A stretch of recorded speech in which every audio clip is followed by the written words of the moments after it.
Hello hi అండి.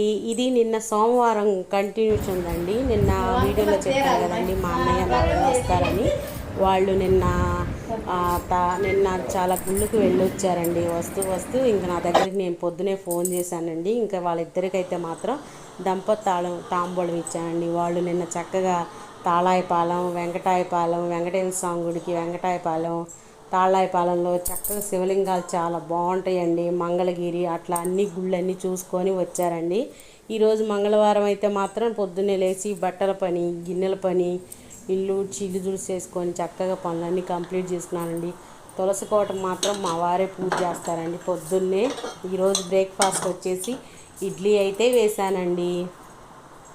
ఇడ్లీలోకి నేను చట్నీ అయితే ఈరోజు ఏం చేయలేదండి. నేను నూరిన టమాటా పచ్చిమిరపకాయల చట్నీ, పుట్నాల కారపొడి ఉంది కదండి, శనగపప్పు కారం, అవైతే నెయ్యి వేసుకొని మంచిగా తిన్నానండి. నిన్నంతా నేను ఉపవాసం కదండి.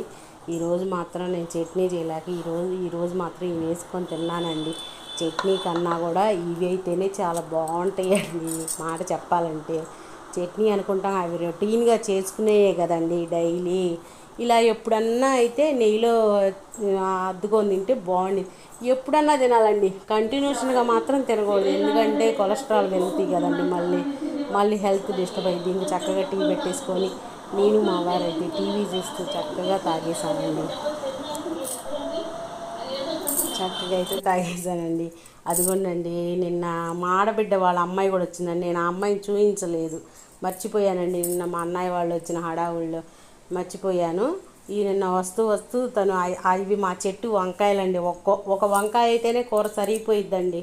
నేను ఒక దుంప ఈరోజు లంచ్లోకి ఒక దుంప, వంకాయ, టమాటా వేసి కర్రీ వండేసానండి. ఇక రైస్ అయితే రైస్ వండేసేసాను. ఈరోజు అయితే నా లంచ్ వచ్చేసి ఇదేనండి. ఇంక నేను ఏం చేయలేదండి.